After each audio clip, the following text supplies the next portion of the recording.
Hello students and welcome back. Myself Mrs Sudha Bhullar. तो हम आज के सेशन में पढ़ने जा रहे हैं एन एलियन हैंडबुक से चैप्टर नंबर 2 ब्रिंगिंग अप कारी। अब ब्रिंगिंग अप कारी मतलब कारी को बड़ा करना, बड़ा इन द सेंस उसका देख रेख करना। तो ये जो टोटल कहानी है, कारी मीन्स एक बेबी एलिफेंट के ऊपर है जो सिर्फ 5 मंथ्स का बताया गया है, जो पलता है, बड़ा होता है किसके साथ? उसके ओनर के साथ। अब उसका जो ओनर है वो कौन है? एक 9 साल का लड़का, और उसके साथ बाकी के घर के सदस्य भी उसका देखरेख करते हैं। छोटी सी अगर हिंट दूं तो कारी जो है वो काफी ज्यादा बदमाश दिखाया गया है, उसे बदमाशियां करना पसंद है, उसे सेंसिटिव भी बताया गया है, काफी ज्यादा वो लगाव भी रखता है। लेकिन सबसे अच्छी चीज अगर इस बच्चे के बारे में यानी बेबी एलिफेंट के बारे में हमें इस चैप्टर में देखने को मिल रहा है तो वो ये है कि उसने एक डूबते हुए बच्चे की जान बचाई। तो शुरू करते हैं आज का हमारी ये स्टोरी, ब्रिंगिंग अप कारी। Kari, the elephant, was 5 months old when he was given to me to take care of. I was 9 years old and I could reach his back if I stood up on tiptoe. He seemed to remain that high for nearly 2 years. We grew together. That is probably why I never found out just how tall he was. He lived in a pavilion under a thatched roof which rested on thick tree stumps so that it could not fall in when Kari bumped against the poles as he moved about. Kari एक baby elephant जो 5 महीने का बताया गया है, और उसे ला करके मुझे मीन्स यहाँ पे ऑथर वो 9 साल का जो बच्चा उसके बारे में बताया जा रहा है कि मुझे दे दिया गया उसकी देखरेख करने के लिए। उस टाइम वो कितने साल के बताए गए हैं? 9 इयर्स। तो वो 9 साल का था, और हम जानते हैं कि बेबी एलिफेंट्स जो होते हैं वो भले होते हैं छोटे, लेकिन उनका हेल्थ देखने जाए या उनकी हाइट देखने जाए तो काफी बड़ा माना जाता है। तो ये बच्चा क्या बता रहा है कि मैं उसके लेवल तक कब पहुंच पाता था? जब मैं अपने पूरे उंगलियों के सहारे और अंगूठे के सहारे जब मैं पैर पे लोड देता था, अपने आप को ऊंचा करने की कोशिश करता था, तभी जा करके मैं उसके लेवल तक पहुंच जाता था। और इसमें मुझे लगभग 2 साल लग गए उसकी हाइट को बैलेंस करने में। हम एक साथ बड़े हुए हैं और तब मुझे पता लगा कि वो एक्चुअल में कितना लंबा होता जा रहा है। वो कहाँ रहता था? तो पेविलियन। पेविलियन मीन्स एक मैदान जिसके अंदर एक झोपड़ा बनाया गया था। किससे? जिसको हम छपरा कहते हैं। छप्पर आपने देखा होगा, घासों से जो बनाया जाता है। थैच्ड मीन्स एक छपरा जिसके अंदर वो रहता था, और उसको बहुत बड़े बड़े स्टम्प्स यानी लकड़ियों की जो वो होता है, लॉग्स होता है, उसके सहारे उसको टिकाया गया था पूरे छपरे को, ताकि कारी अगर कभी मान लो एकदम से जंप करे किसी तरह उछके तो वो टूट कर नीचे ना गिर जाए। One of the first things Kari did was to save the life of a boy. Kari did not eat much, but he nevertheless needed 40 pounds of twigs a day to chew and play with. अब यहाँ पे क्या बताया जा रहा है? कारी ने सबसे अच्छा काम अगर कुछ किया था तो वो था एक लड़के की जान बचाना। वैसे तो कारी को खाना खाना इतना पसंद नहीं था, मतलब कुछ भी खाना वो पसंद नहीं करता था, लेकिन यस वो दिन भर में 40 पाउंड्स मीन्स 16 kg जो टहनियाँ होती हैं पेड़ की, नरम नरम जो डालियाँ होती हैं, वो उसे चबाना पसंद करता था और उसके साथ खेलना भी पसंद करता था। Every day I used to take him to the river in the morning for his bath. He would lie down on the sandbank while I rubbed him with the clean sand of the river for an hour. After that, he would lie in the water for a long time. On coming out, his skin would be shining like ebony, and he would squeal with pleasure as I rubbed water down his back. हर दिन वो क्या करता था? वो उसे नदी के किनारे लेके जाता था सुबह सुबह नहलाने के लिए। वो आराम से रेत में जाकर के अपने आप को बिठा देता था। फिर वो जो लड़का आता था उस रेत से, सैंड बैंक का मतलब रेत का जो टीला होता है, जो मिट्टी होती है नदी के किनारे, वो उसके ऊपर अच्छे से करीबन 1 घंटा तक घिसता था। फिर वो उसे नदी में छोड़ देता था नहाने के लिए। जब वो नदी में रुक करके बाहर आता था तो उसकी स्किन ऐसे चमकती थी जैसे एबनी हो। अब एबनी का मतलब क्या बताया गया है? हम जानते हैं कि हाथी का रंग जनरली कौन सा होता है? डार्क ग्रे कलर या ग्रेश कलर। तो उसकी जो स्किन थी वो काफी ज्यादा शाइन होने लग जाती थी डार्क कलर की, और वो फिर जोर से स्क्वील करता था। स्क्वील मीन्स ट्रम्पेट, चिल्लाता था बहुत ही खुशी के साथ और अपने शरीर को वापस से रगड़ना शुरू कर देता था। Then I would take him by the ear because that is the easiest way to lead an elephant and leave him on the edge of the jungle while I went into the forest to get some luscious twigs for his dinner. One has to have a very sharp hatchet to cut down these twigs. It takes half an hour to sharpen the hatch. But because if a twig is mutilated, an elephant will not touch it. अभी यहाँ पे क्या बताया जा रहा है कि फिर मैं उसके कान में जाके धीरे से बोलता था, क्योंकि यही एक अच्छा तरीका माना जाता है एलिफेंट को गाइडेंस देने का। लीड करने का मतलब होता है गाइडेंस देना। तो वो उसको गाइड करने के लिए उसके कान में धीरे से आवाज देता था कि चलो मुझे फॉलो करो, और वो उसको लेके जाता था जंगल के एंड में। एंड मीन्स किनारे पर, जहां वो उसे छोड़ देता था वेट करने के लिए, और वो खुद क्या करने जाता था, जंगल में, जंगल के अंदर जा करके वो लकड़ियों को काटने का काम करता था, वो भी ट्विग्स यानी टहनियां, जो कैसी बताई गई हैं, लूसिशियस। लूसिशियस का मतलब होता है टेस्टी, जो उसे खाना बहुत ज्यादा पसंद था, क्योंकि उसके डिनर का भी प्लान किसको करना था, इस लड़के को। उससे पहले उसे क्या करना पड़ता था, जो कुल्हाड़ी होती है, हैचेट का मतलब होता है कुल्हाड़ी, उसको पहले उसे तीखा करना पड़ता था, मतलब उसकी जो धार होती है उसे शार्पन करनी पड़ती थी, तभी वो क्या हो पाती थी, मल्टीएटेड हो पाती थी। मल्टीएटेड का मतलब काफी ज्यादा खाने में इजी हो पाती थी और काटने में भी इजी हो पाती थी, इसीलिए वो उसे पहले अच्छे से शार्पन करता था, फिर काट करके लेकर आता था, ताकि एलिफेंट जो है वो खा सके, क्योंकि अगर ट्विग ढंग से कटी हुई नहीं होंगी तो वो खा नहीं पाता था। It was not an easy job to get twigs and saplings for curry. I had to climb all kinds of trees to get the most delicate and tender twigs. As he was very fond of the young branches of the banyan tree, which grows like a cathedral of leaves and branches, I was gathering some one spring day in March when I suddenly heard Kari calling to me in the distance. As he was still very young, the call was more like that of a baby than an elephant. और ये क्या बोल रहा है अभी वो 9 साल का बच्चा, कि वो इतना आसान नहीं है जॉब कारी के लिए, छोटे पौधों को लाना या टहनियों को लाना। उसे बहुत अलग अलग तरीके के पेड़ों पे चढ़ना पड़ता था, जहाँ पे सबसे ज़्यादा तो डेलिकेट मीन्स नरम या जो कोमल सी जो टहनियाँ होती हैं उसे काट करके लाना, और टेंडर मीन्स जो खाने में स्वादिष्ट लगे, ऐसी टहनियों को लाना आसान नहीं था, क्योंकि उसे जो नरम नरम डालियाँ थी वो खाना पसंद था, खास करके वो भी बनियान ट्री का, जो एक कैथेड्रल का मतलब होता है ए ह्यूज चर्च। अब चर्च की हाइट कैसी होती है, काफी ऊंची होती है, आप लोगों ने देखा होगा राइट। तो उस तरीके की हाइट का जो पेड़ होता था उस पे चढ़ करके उसके पत्तों को तोड़ना, ब्रांचेस को काटना और फिर इकट्ठा करके उसके लिए लाना इतना आसान नहीं था। एक दिन जब मैं एक स्प्रिंग सीजन के मार्च का दिन बताया गया है, स्प्रिंग मीन्स वसंत ऋतु, मार्च महीने की बात बताई जा रही है कि जब वो ऐसे चढ़ के पेड़ पर कुछ काट रहा होगा टहनियों को, तभी उसको समझ में आता है कि जैसे कारी जो है उसे काफी जोर से आवाज लगा रहा है, बुला रहा है काफी दूर से। वैसे तो वो छोटा बच्चा दिखाया गया है ना, एन एलिफेंट, बेबी एलिफेंट दिखाया गया है, तो उसकी आवाज ऐसे लगती थी जैसे छोटा सा बच्चा कोई चिल्ला रहा हो। I thought somebody was hurting him, so I came down from my tree and ran very fast to the edge of the forest where I had left him, but he was not there. मुझे उसकी आवाज को सुन के ऐसा लगा कि शायद कोई उसे परेशान कर रहा है, हर्ट कर रहा है, तो वो वहां से फटाफट भाग करके आता है, कहाँ, जंगल के किनारे, जहां उसने किसको छोड़ा था, हाथी को, लेकिन वो वहां पर मिलता नहीं है। I looked all over, but I could not find him. I went near the edge of the water and I saw a black something struggling above its surface. Then it rose higher and it was the trunk of my elephant. I thought he was drowning. I was helpless because I could not jump into the water and save the 400 pounds of him, since he was much higher than I. But I saw his back rise above the water, and the moment he caught my eye, he began to trumpet and struggle up to the shore.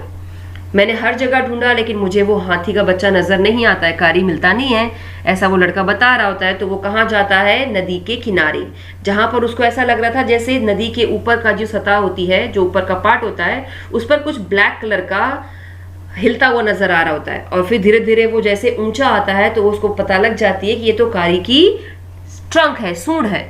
उसे लगा कि कारी डूब रहा है, लेकिन वो भी कैसा दिखाया गया लड़का, हेल्पलेस, मजबूर था, क्योंकि वो पानी में कूद करके इतने भारी बच्चे को बाहर नहीं निकाल सकता था, और जो हाइट में भी उससे ज्यादा ऊंचा बताया गया है। लेकिन थोड़ी देर बाद मैंने ऐसा देखा कि उसने मुझे नोट कर लिया है कि मैं नदी के किनारे आ गया हूं, तो वो जोर से ट्रम्पेट यानी साउंड्स को प्रोड्यूस करता है, चिल्लाता है, और नदी के किनारे आने के लिए वो कोशिश करना शुरू कर देता है। Then still trumpeting, he pushed me into the water, and as I fell into the stream, I saw a boy lying flat on the bottom of the river. He had not altogether touched the bottom, but was somewhat afloat. I came to the surface of the water to take my breath, and there Kari was standing, his feet planted in the sandbank and his trunk stretched out like a hand waiting for mine. I dived down again and pulled the body of the drowning boy to the surface, but not being a good swimmer, I could not swim ashore, and the slow current was already dragging me. अभी यहाँ पे क्या बता रहा है, जब उसने मुझे देख लिया कि मैं नदी के किनारे आ गया हूं, तो वो किसी तरह स्ट्रगल करते, संघर्ष करते खुद भी नदी के किनारे आता है और जोर जोर से साउंड को यानी ट्रम्पटिंग कर रहा होता है। फिर उसने मुझे धीरे से धक्का दे दिया, किसने, पानी के अंदर, और जैसे ही मैं उस स्ट्रीम यानी उस नदी में गिरता हूँ, मुझे नजर आता है कि एक लड़का जो है वो ना तो बहुत नदी के अंदर था ना बाहर, मतलब पानी के ऊपर तैरता हुआ नजर आ रहा था, जो एक्चुअल में क्या हो रहा था, तैर रहा था, पर वो डूबने वाली सिचुएशन में ऊपर लटका हुआ था। अब ऐसे टाइम पे किसी बच्चे को बचाना, जब हमें खुद पता है कि हम स्विमिंग नहीं जानते हैं, कहीं ना कहीं इस बच्चे के लिए थोड़ा डिफिकल्ट हो गया था, तो वो वापस क्या करता है, ऊपर आता था नदी के और सांस लेकर के कोशिश करता था किसी तरह उस बच्चे को बचाए। कारी जो था वो नदी के किनारे खड़ा था, जहां पर उसने अपने फीट को या अपने पांव को सैंड बैंक में यानी रेत में जमा के रखा था, और अपनी सूंड की मदद से वो वेट कर रहा था कि मैं उसका सूंड पकड़ूं और बच्चे को बचा लूं। लेकिन हम जानते हैं कि इतना आसान नहीं है, क्योंकि लड़के को स्विमिंग नहीं आती थी, और उसे उस लड़के को बचाने के लिए, जो कि डूब रहा था, उसे भी अंदर जाना पड़ता, और कहीं ना कहीं पानी का जो बहाव था, करंट मीन्स जो बहाव था, वो उसे अंदर की तरफ खींचता ले जा रहा था। Seeing us drift by in the current, Kari, who was usually slow and ponderous, suddenly darted down like a hawk and came halfway into the water, where I saw him stretch out his trunk again. I raised up my hand to catch it, and it slipped. I found myself going under the water again, but this time I found that the water was not very deep, so I sank to the bottom of the river and doubled my feet under me, and then suddenly kicked the river bed and so shot upwards like an arrow. In spite of the fact that I was holding the drowning boy with my hand, as my body rose above the water, I felt a lasso around my neck. This frightened me. I thought some water animal was going to swallow me. I heard Kari squealing, and I knew it was his trunk about my neck. He pulled us both. अब यहाँ पे क्या बता रहे हैं कि जब उसको लगा कि मैं और वो लड़का दोनों ही डूबना शुरू हो गए हैं, तो कारी, जो जनरली काफी स्लो चलता हुआ नजर आता है, जो काफी ज्यादा हैवी बताया गया, पॉन्डरस मीन्स हैवी, वो एकदम से निशाना लगाता है, डार्टेड मीन्स निशाना लगाता है, किसकी तरह, बाज की तरह, और फटाफट पानी के अंदर आ जाता है। तो उन लोगों के बीच का यानी उन दो बच्चों के बीच का और हाथी के बीच का जो डिस्टेंस है वो काफी ज्यादा नहीं बताया गया है। वो अपने सूंड को लंबा करता है कि वो किसी तरह लड़का जो है पकड़ ले।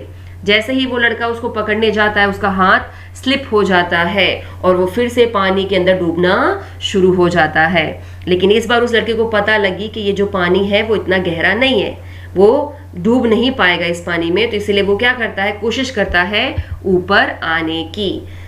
धीरे से वो अपने आप को ऊपर जैसे ले जा रहा होता है, तभी उसको फील होता है कि जैसे किसी चीज ने उसको एकदम से ऊपर छोड़ा हो, एक एरो की तरह, तीर की तरह। तो वो क्या करता है, एक हाथ से उस डूबते हुए बच्चे को पकड़ता है और अपने आप को ऊपर लाने की कोशिश कर रहा होता है। तभी उसको फील होता है जैसे उसके गले में कुछ लासो मीन्स एक फंदा जैसा आ गया है। तो वो डर जाता है, फ्राइटेंड मीन्स घबरा जाता है, डर जाता है, जैसे कि उसको लग रहा हो कि पानी में रहने वाला कोई एनिमल आके उसके गले में फंस गया है और वो अब उसे निगलने वाला है, यानी जो एनिमल है उसको खा जाएगा। लेकिन उतने में उसको किसकी आवाज सुनाई देती है? स्क्वीलिंग मीन्स ट्रम्पटिंग आवाज। ट्रम्पटिंग करना मतलब हाथी के दहाड़ने की आवाज सुनाई देती है। तब उसको पता लग जाती है कि ये फंदा नहीं है, ये कोई एनिमल नहीं है, ये मेरे फ्रेंड कारी का ट्रंक है, जो कि हम सूंड बोलते हैं, वो है। और वो फिर उसको पकड़ के दोनों जन कहाँ आ जाते हैं? नदी के किनारे, यानी कारी उन दोनों बच्चों को बचाने का काम करता है। Kari becomes fond of ripe bananas. He believes in self-help, much to the discomfort of his friend. With quiet dignity, Kari accepts the chiding he knows he deserves. अब यहाँ पे हम इसके बाद की कहानी पढ़ने जा रहे हैं। Kari was like a baby. He had to be trained to be a good. If you did not tell him when he was naughty, he was up to more mischief than ever. कारी को कितना बताया गया है? 5 months का बच्चा बताया गया है, तो उसको ट्रेनिंग देना भी बहुत ज़रूरी है, और ख़ास करके तब जब वो बदमाशियां करता हो। और अगर नहीं बताया जाएगा तो उसकी बदमाशियां बढ़ जाएंगी। जैसे आप जब छोटे हैं, अभी इस पीरियड में अगर आपको आपकी गलतियों को ना दिखाया जाए, आपको ये ना बताया जाए कि आपने ये गलती की है, तो आप क्या करोगे? गलतियां करने की आदत डाल लोगे, जो कहीं ना कहीं जा करके आगे नुकसान करती है। तो सेम तरीके से ये जो बच्चा था, ये भी उस कारी को 5 महीने के हाथी के बच्चे को गाइडेंस देने का, गाइड करने का, उसको इंस्ट्रक्ट देने का काम करता है। For instance, one day somebody gave him some bananas to eat. Very soon he developed a great love for ripe bananas. We used to keep large plates of fruit on a table near a window in the dining room. One day, all the bananas on that table disappeared and my family blamed the servants for eating all the fruit in the house. A few days later, the fruit disappeared again. This time the blame was put on me and I knew I had not done it. कुछ दिन बाद देखता है, कुछ दिन जब बीतते हैं, कि कुछ लोगों ने, एक इंसान ने आकर के उसको कुछ खाने के लिए बनानास दिए होंगे हाथी को। थोड़े दिन में पता लगती है कि भाई इसे तो पके हुए केले बहुत पसंद है।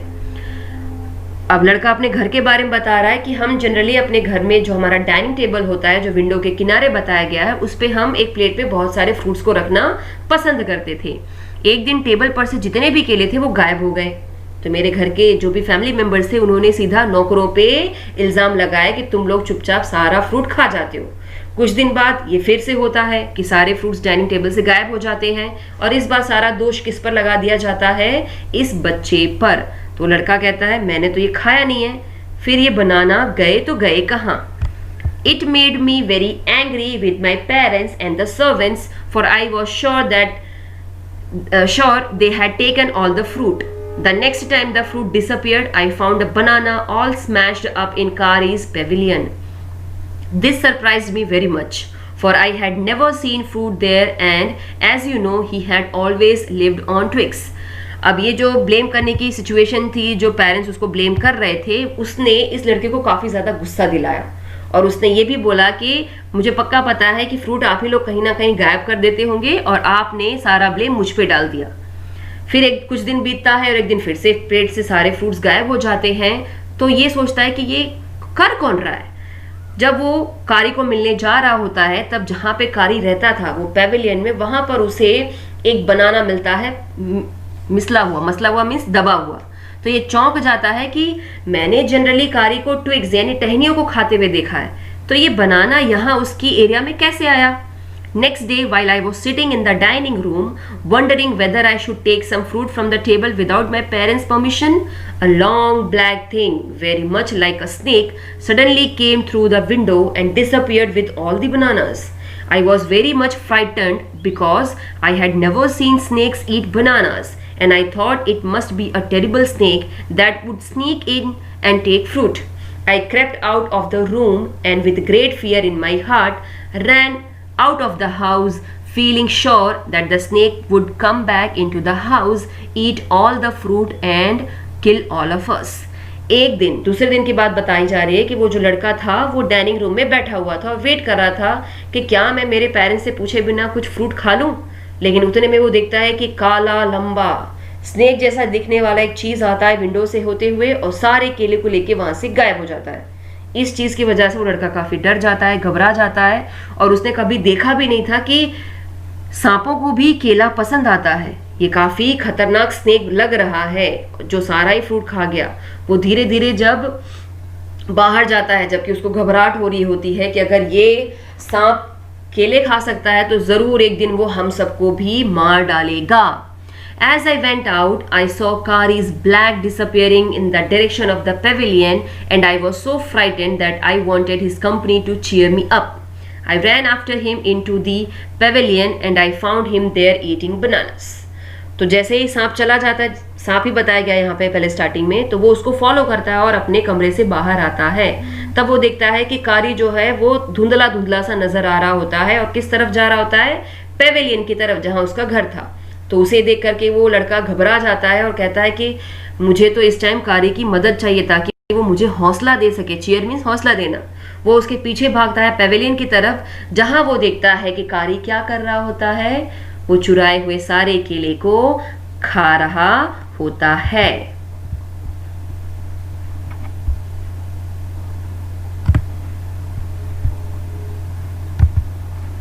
I stood still in astonishment. The bananas were lying strewn all around him. He stretched out his trunk and reached for one far away from where he was standing. That instant, the trunk looked like a black snake, and I realized that Kari was the thief. I went to him, pulled him out by the ear, and joyously showed my parents that it was Kari and not I that had eaten all the fruit these many weeks. Then I scolded him, for elephants understand words as well as children, and I said to him, "Next time I see you stealing fruit, you will be whipped." He knew that we were all angry with him, even the servants. His pride was so injured that he never stole another thing from the dining room. And from then on, if anybody gave him any fruit, he always squealed as if to thank them. ये खड़ा होके दिखता है जब भाई कारी चुपचाप चुराए हुए सारे बनाने को खा रहा होता है, तो ये चौंक जाता है। बनाने के जो छिलके थे इधर उधर फेंके हुए थे, वो अपनी सूंड को स्ट्रेच कर रहा था और उठा उठा के एक एक बनाना खा रहा था, और उसका जो ट्रंक दिखाया गया है, सूंड दिखाई गई है, वो काले स्नेक जैसी दिखाई जा रही है। तब इसको पता लग जाती है कि अरे वो काला स्नेक जैसा जो था वो इसकी सूंड थी, और एक्चुअल में चोर कौन है, कारी। वो उसके पास जाता है, उसके कानों को खींच करके, वैसे तो खुशी होती है लेकिन धीरे धीरे किसके पास लेके जाता है, अपने पेरेंट्स के पास, और कहता है इतने दिनों में जितनी बार भी फ्रूट्स गायब हुए हैं वो मैंने नहीं खाए, वो खाने वाला कोई और नहीं, ये कारी था। वो उसको डांट लगाता है क्योंकि उसे पता है कि ये बच्चा है, और वो बच्चा जो है वो उसी की तरह कंपेयर किया गया जा रहा है जैसे इंसानों के बच्चे होते हैं। वो उसको समझाने की कोशिश करता है और डांटते हुए कहता है, अगर दूसरी बार तुमने फ्रूट को चुराया तो मैं तुम्हारी पिटाई करूंगा। विप्ड मीन्स पिटाई करना, मैं तुम्हें मारूंगा। उसे पता था कि हर कोई, कारी जो था उसे पता थी कि अब उससे हर कोई नाराज हो गए हैं। क्यों? क्योंकि उसने चुरा करके केले कई दिन तक खाए थे, और कहीं ना कहीं उसको थोड़ी बेइज्जती भी फील होती है क्योंकि सबके सामने उसको डांट लगाई गई थी। उस दिन के बाद से उसने कभी कोई चीज बिना पूछे डाइनिंग रूम से नहीं उठाई। इतना ही नहीं, अगर कोई उसको फ्रूट देता भी था तो वो जोर से ट्रम्पेट करता था और उसको थैंक यू करता था। An elephant is willing to be punished for having done wrong, but if you punish him without any reason, he will remember it and pay you back in your own coin. हाथी जो होते हैं वो कभी भी बिना इच्छा के, अगर गलत तरीके से तुम लोग उसको पिटाई करोगे तो तुमको उसका भुगतान देना पड़ेगा। लेकिन अगर आपको पता है कि हाथी ने गलती की है और हाथी को आप अगर उसकी गलती को दिखाओगे तो वो कभी आपको परेशान नहीं करेगा। An elephant must be taught when to sit down, when to walk, when to go fast, and when to go slow. You teach him these things as you teach a child. If you say dhat and pull him by the ear, he will gradually learn to sit down. Similarly, if you say mali, and pull his trunk forward, he will gradually learn that it is the signal to walk. हाथी जो होता है उसको सिखाना पड़ता है कब बैठना है, कब चलना है, कब तेज चलना है, कब स्लो चलना है। इतना ही नहीं, तुम्हें उसको ऐसे सिखाना पड़ता है जैसे आप एक छोटे बच्चे को सिखाते हो। अगर आप हाथी को बोलोगे धत, उसके कान में जाके धीरे से बोलोगे कि धत, तो धीरे धीरे बैठ जाएगा। और सेम तरीके से जब उसके कान में बोलोगे माली, तो धीरे धीरे अपनी सूंड को आगे की तरफ उठाते हुए चलना शुरू कर देगा। तो ये कुछ सिग्नल्स होते हैं हाथी को चीजों को सिखाने की। Kari learned Mali after 3 lessons, but it took him 3 weeks to learn Dhat. He was no good at sitting down, and do you know why an elephant should be taught to sit down? Because he grows taller and taller than you who take care of him. So that when he is 2 or 3 years old, you can only reach his back with a ladder. It is therefore better to teach him to sit down by saying Dhat, so that you can climb upon his back, for who would want to carry a ladder around all the time? कारी ने माली तो 3 बार में ही सीख लिया था, लेकिन उसको धत यानी बैठने का जो काम था उसको सीखने में उसको 3 हफ्ते लग गए, क्योंकि उसे बैठना बिल्कुल पसंद नहीं था। अब यहाँ पे क्या बताया जा रहा है कि आपको क्यों काली को किसी भी एलिफेंट को बिठाना सिखाना आना चाहिए या उसको बिठाने का गाइडेंस देना चाहिए, क्योंकि हम जानते हैं 2 से 3 साल के अंदर अंदर हाथी की जो हाइट है वो बहुत बड़ी हो जाती है। और अगर आप उसको बैठना नहीं सिखाओगे तो आपको उसकी पीठ पे चढ़ने के लिए एक सीढ़ी की जरूरत पड़ेगी। और हम जानते हैं कि हम हर बार तो सीढ़ियों को लेके नहीं घूमेंगे, इसीलिए माली से ज्यादा अगर उसको कुछ सिखाने की जरूरत है। माली मीन्स टू वॉक, लेकिन धत का मतलब यहाँ पे क्या बताया जा रहा है? To sit down. धत सिखाना बहुत जरूरी है। The most difficult thing to teach an elephant is the master call. He generally takes 5 years to learn it properly. The master call is a strange hissing, howling sound as if a snake and a tiger were fighting each other, and you have to make that kind of noise in his ear. And do you know what you expect an elephant to do when you give him the master call? If you are lost in the jungle and there is no way out and everything is black except the stars above, you dare not stay very long anywhere. The only thing to do then is to give the master call, and at once the elephant pulls down the tree in front of him with his trunk. This frightens all the animals away. As the tree comes crashing down, monkeys wake from their sleep and run from branch to branch. You can see them in the moonlight, and you can almost see the stags running in all directions below. You can hear the growl of the tiger in the distance. Even he is frightened. Then the elephant pulls down the next tree and the next and the next. Soon you will find that he has made a road right through the jungle straight to your house. अब यहाँ पे क्या बताया जा रहा है? सबसे कठिन काम अगर कुछ है तो वो है एलिफेंट को ये सिखाना कि उसका मालिक उसको आवाज दे रहा है। इसको सीखने में हाथी को 5 साल लग जाते हैं। और वो साउंड कैसे प्रोड्यूस किया जाता है, जैसे सांप कैसे निकालता है हिस्स करना, और जो वुल्फ होते हैं वो कैसे साउंड को प्रोड्यूस करते, कुछ उस तरीके का साउंड होता है ये मास्टर कॉल का। और ये उसे सिखाना बहुत जरूरी है। पता है क्यों? मान लो अगर आप कभी जंगल में फंस गए और अंधेरा हो गया है, रात हो गई है, सिवाय तारों के आपको कुछ भी नजर नहीं आ रहा है, तो हम जानते हैं रात में जंगल में रहना मतलब बहुत ज्यादा रिस्क। अब ऐसे टाइम पे अगर आप मास्टर कॉल दोगे तो हाथी क्या करेगा? हाथी अपने आगे जो भी पेड़ है उसको उखाड़ के फेंक देगा। अब उखाड़ को फेंकेगा तो क्या होगा? उससे जितने भी जानवर हैं वहां पे वो अपनी नींद से उठ जाएंगे, यानी हर जगह क्या हो जाएगी? अफरा तफरी। जैसे बंदर जो है वो एक पेड़ से दूसरे पेड़ पे कूदना शुरू कर देंगे, स्टैग्स मीन्स जो हिरण हैं वो यहाँ वहाँ भागना शुरू कर देंगे, थोड़ी देर में आपको टाइगर के दहाड़ने की आवाज सुनाई देगी। ये सब आपको घबरा जरूर देगा, यानी डरा जरूर देगा, लेकिन कहीं ना कहीं ये आपको मदद करेगा अपने आप को बचाने में। तो कोई भी जानवर हाथी के सामने आकर के आपको परेशान करने की कोशिश नहीं करेगा। फिर हाथी क्या करेगा? अपने आगे उसके बाद का जो भी पेड़ है उसको उखाड़ के फेंकेगा, फिर उसको उखाड़ के फेंकेगा। ऐसे करते करते वो आपके लिए क्या बना देगा? एक रास्ता, एक रोड, जो सीधा कहाँ पहुंचाएगा आपको? आपके घर।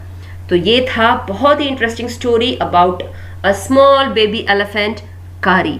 आई होप आपको ये जो कारी स्टोरी है अच्छे से समझ आ गई होगी। प्लीज लाइक करिए, सब्सक्राइब करिए और बेल आइकन पे क्लिक करिए सो दैट आपको आने वाले जितने भी वीडियोस हैं उसकी अपडेट मिलती रहे। Thanks for watching.